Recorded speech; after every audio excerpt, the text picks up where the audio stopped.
Mga ka-viewers, maraming salamat po. Ngayon po ay nandito tayo sa Abel San Dionisio, Parañaque, na kung saan natin pong masasaksihan ang ginaganap na pagdiriwang na ika-36th anniversary ng gawain ng El Shaddai. Brother Mark, Healing Message. Yan po ating masasaksihan sa hapong ito. Ating pong tunghayan. 1, 2, 3, come on!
Verses 1 to 9.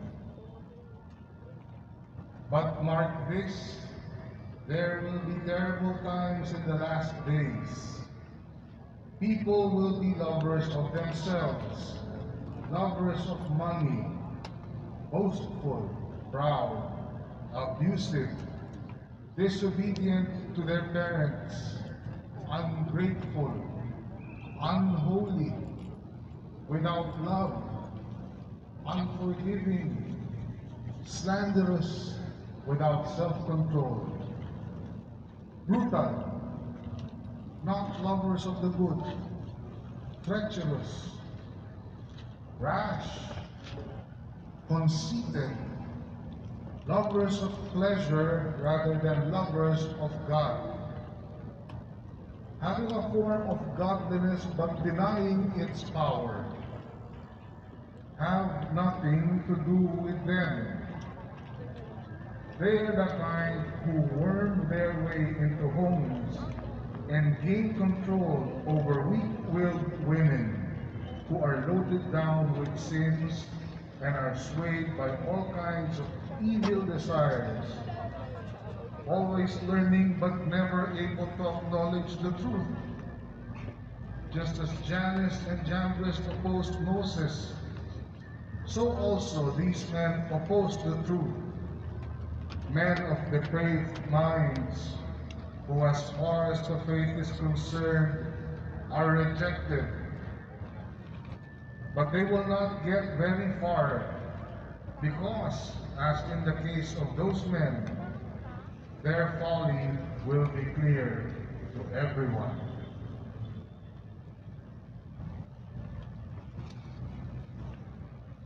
Tandaan mo ito. Mababatbat ng kahirapan ang mga huling araw.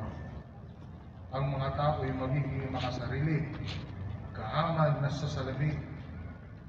Palalo, mayabang, mapang-alipusta, suwail sa magulang, walang utang na loob at napastangan sa Diyos. Bukod dito, magiging malupit sila, walang habag, mapanirang puri, mapusok, marahas, at mamumuhi sa mabuti.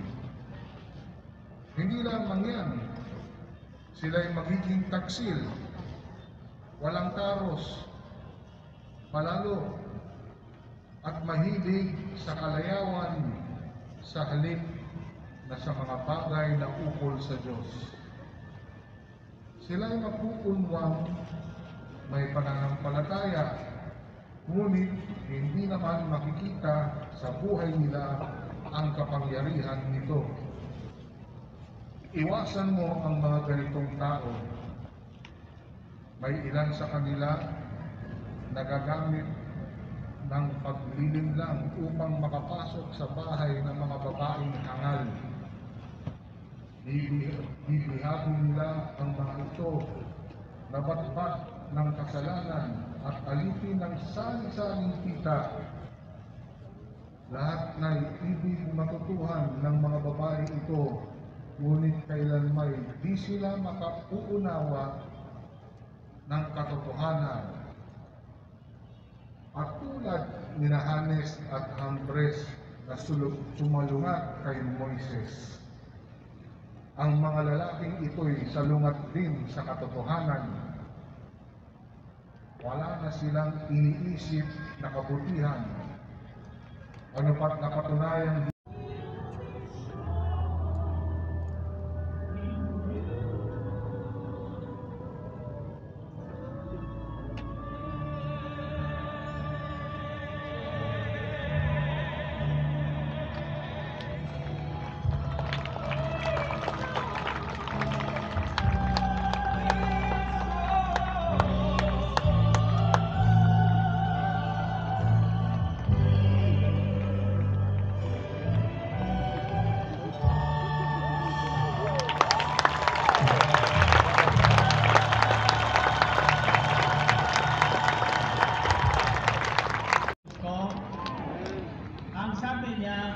huwag kayong mag-alala.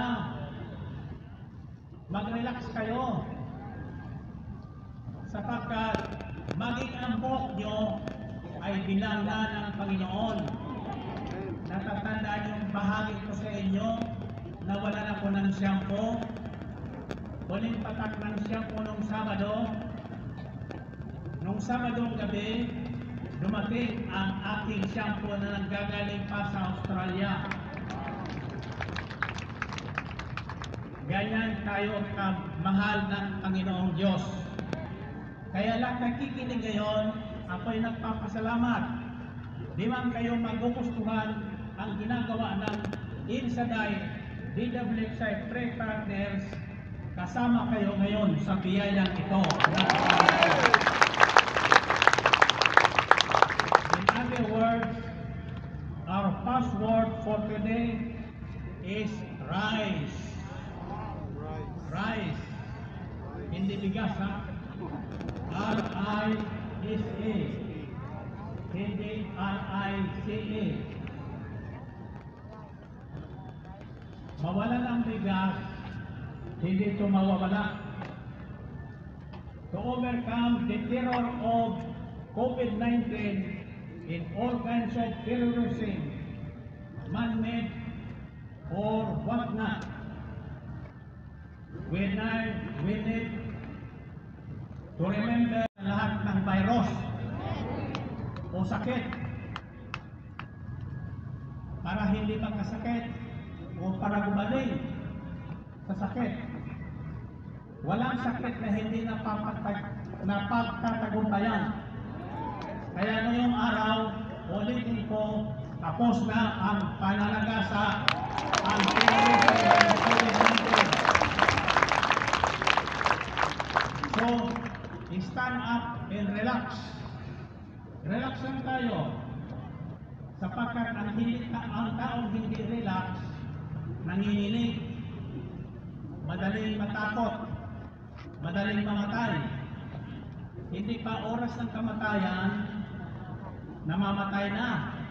Ang sasabihin na COVID. Lahat ng karamdaman ay humahantong sa kamatayan kapag natatakot, nanenervyos ang tao, nanghihina ang kanyang immune system. Kaya ang panglaban sa lahat ng sakit ay kalakasan ng katawan, kalakasan ng kalooban, hindi panghihina. Bakit masamang balita? Ang pakinggan nyo ay good news. Sabihin nyo, good news. So ang sigaw natin ngayon, rise up, people of power.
Imagine ninyo yung mga gumagaling.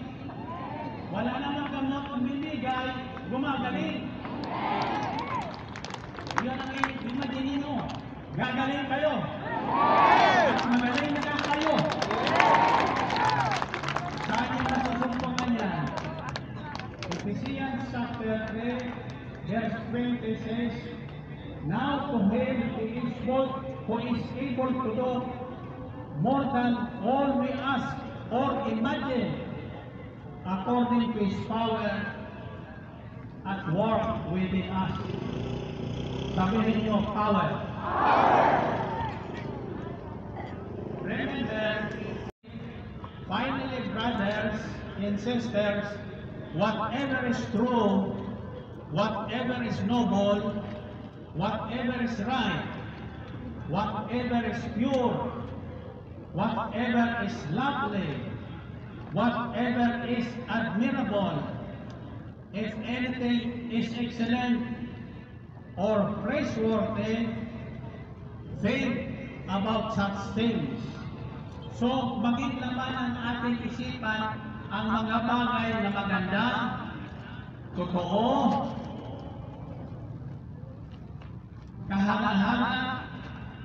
kahangahangang gawa ng Diyos, at ang lahat na makakapitigay sa atin ng sigla ng katawan at kaluluwa. Tiyak yun, talo natin ang lahat na virus na darating sa ating daigdig. This is what we need today. The positive way of thinking or imagination and imitation. Ano ang ating gagayahin? Sabi sa Hebrews 13, verse 7 to 8, remember your leaders who spoke the word of God to you. Consider the outcome of their way of life and imitate their faith. Jesus Christ is the same yesterday, today, and forever. Dahil yun, ang ating gagayahin ay hindi yung duwag sa daigdig. Gagayahin natin ang tapang ng mga mananampalataya. Salamat sa mensahe ni Cardinal Tagle. Sana napagnilayan niyo yun. Tayo ay lumalakbay may pananampalataya. Ang may pananampalataya sa Diyos, anumang nangyayari sa kanyang paligid, ay walang secrets and security. You know, sa karaan ng Panginoong Diyos, maraming lihim. Kaya ang Panginoong Kristo, kapag nangangaral sa maraming tao, dinadala sa isang kalinhala. At ko yung naninilig, nananalig ngayon, na maging ang mga nagmamaman sa atin ngayon, ano man ang kanyang tungkulin o intensyon, babaguhin ang kanilang imagination at magkakaroon sila ng kalayaan sa takot. Ang ating kaaway, hindi natin nakikita, nananakot lang. Sabi sa Biblia, he is like a roaring lion. Maingay lang. Maingay sa masamang balita. Subalit sabi sa Biblia, greater is he in us than he who is on the world. Mas malakas ang sumasa atin. Mas palakas ang kapangyarihan ng Diyos na sumasa atin. Diba? Sabi niyo, secret. Ano may nagtanong sa akin, ano ang sekreto ng gawain ito? Bakit tayo nalagay sa malayo sa August 20? Normally, ang ating anniversary ay pumapatak sa malapit sa August 20. Sapagkat ang ating birthday ay August 20. Ngayon, nilagay tayo sa August 29 dahil maluwag na ang ating gobyerno ngayon. At lalong luluwag yan. Babalik tayo sa normal na pamumuhay. Ngayon, sa araw na ito, tapos na ang terrorism ng COVID-19.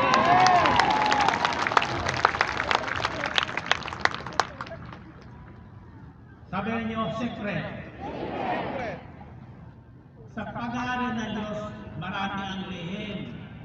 Subalit sa mga mananampalataya, ipinayag na ng Panginoon sa pamagitan ng mabuting balita ang kanyang mga lihim.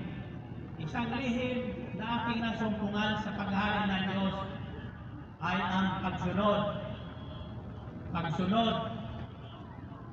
Ang taong masunurin sa kanyang magulang, hahaba ang buhay. Laging pagpapalain sa lahat ng araw. Ang kayamanan na hindi niya paghirapan, darating sa kanyang buhay. Amen ba? Sabihin na security. Bakit tayo matatakot? We are secure. Sabi sa Salmo 21, susukuyin niya ng maraming anghel, silang susubaybay. Malay mo ang tabi mo anghel yan. Siya mag-iingat. Saan man dakot ko raon, pumataon, siya iingatan. Anong ibig sabihin ng iingatan? It means security. So, rise, the first letter R, stands for remembering what God has done into your life. Then, relax. Kaya sabi ng Panginoon, bakit kayo mag-alala? Tingnan niyo ang mga ibon, ang mga halaman, ang mga bulaklak. Ako ngayon, sa bahay namin, naghahalaman kami ng mga pananim sa paso. Kaya hindi kami bumibili ng gulay. Ang mga manok naman, itlog ng itlog. Kaya mayroon kaming itlog araw-araw. Tatandaan nyo, ang gatas at itlog, pagkain, ang palusog. Amen ba? Yan ang kailangan natin ngayon para mapagtagumpayan natin ang terrorism ng COVID-19. Kalusugan ng katawan at kalakasan ng loob. Lakasan nyo ang inyong loob. Huwag kayong matatakot para hindi manghina ang ating immune system. Alam nyo na ba? Sa simula pa ng likhain ng tao, ng Diyos ang tao, babae at lalaki, hubad-hubad sila. Pero nagkasakit ba si Eva at si Adan? Nakagat ba ng lamok si Eva at Adan? Naramdaman ba nila init at ang lamig sa gabi? Hindi, sapagkat mayroon silang immune system protection na binigay ng Diyos. Nawala ang protection na yan nang magkasala at sumuway ang tao sa utos ng Diyos. Kaya walang kapangyarihan na nagtatag sa balat ng lupa na hindi ang Diyos ang nagbigay. Kaya magustuhan natin sa hindi ang pinagagawa sa atin ng pamahalaan, iyan ang kanilang protection sa atin. Pero panalangin natin na there is only one protection that is very effective. Faith in love in God, in our neighbors. Secret in security. Now, the last letter N is E. What does E stands for? E stands for everything and everywhere. And sabi sa Biblia, according to Mark chapter 9, verses 23-24, Jesus said, if you can, everything is possible for one who believes. Immediately the boy's father exclaimed, I do believe, help me overcome my unbelief. Everything is possible, everywhere.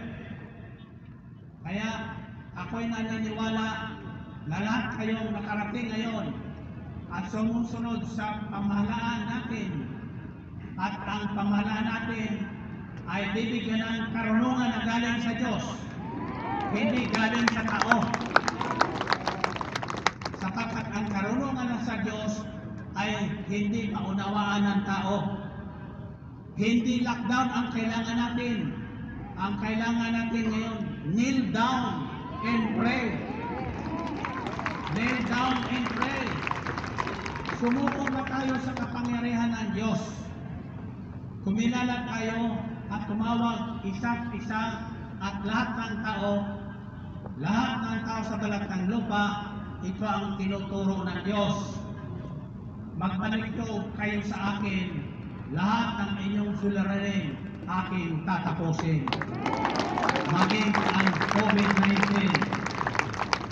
Amen ba? Everything is possible everywhere.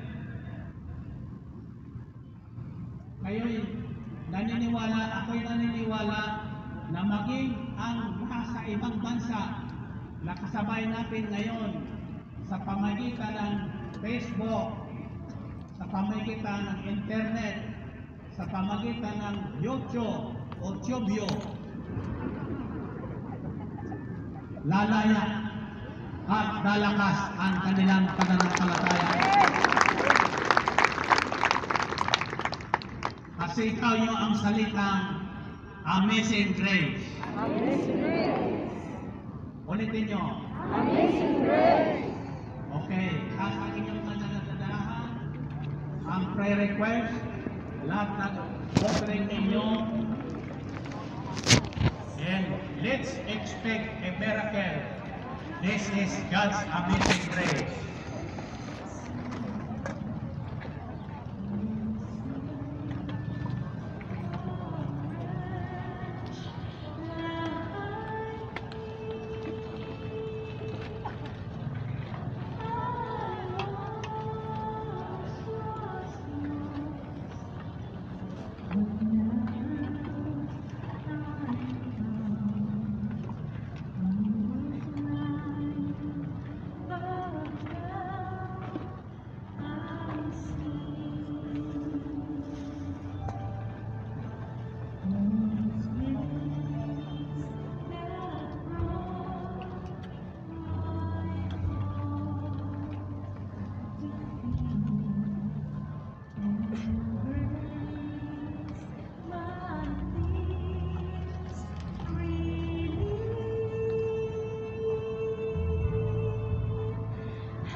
dalawang kamay sa tapat ng inyong dibdib. At tayo ay mananalangin. Pagkatapos ng panalangin ko, i-exit na ko ang sabi sa kasulatan, I must decrease as the Lord increases. Sumagana nawa ang habag ng Diyos sa atin. Kalimutan niyo si Brother Mike, huwag yung kakalimutan ang mga kahangan-hangang gawa ng Diyos sa inyong buhay. Pag sinabi ng Diyos, gagawin niya. Pag ipinangako niya, tutuparin niya. Ang pangako ng Diyos, saan may dalawa o tatlong nagkakatikon, naroon akong kasama nila. Kaya sa aking pag-alis sa entablado, mananatili kayong nakatayo at patuloy nung kakausapin ang Panginoon kung ano dapat niyong gawin. Mayroon tayong mga marsyal dyan na magtuturo sa inyo kung saan kayo daraan. Huwag kayo nagmamadali sapagkat ang forfeitan natin ay alas 8. Mayroon tayong sapat na oras pa, wala ngayon. Sabihin niyo, Panginoon, salamat po sa biyayang kahanga-hanga na ginagawa mo at patuloy na ginagawa mo sa buhay ng lahat ng tao. Nawa, sa panahon ngayon, ang lahat ng tao ay turuan mong magbalik loob sa iyo. Kalimutan ang sarili, kalimutan ang kayamanan, talakayin ang kapangyarihan na nagmula sa karunungan na bigay ng Diyos sa tao. Patuloy niyo pong bigyan ng karunungan at kalakasan ang aming Pangulo at lahat na nanungkulan sa aming bayan. Patawarin sila sa lahat ng kasalanan kung sila man ay nagkasala. At masumpungan nawa nila ang tamang solusyon sa terrorism na ginagawa ng COVID-19. At kami nananalig sa araw na ito, tapos na ang makapangyarihan ng COVID-19. Say Amen. Amen. Amen. Amen. Sa ngalan ng Ama, ng Anak, at ng Espiritu Santo, pagpalain kayong lahat ng Panginoon Diyos. Thank you and God bless you.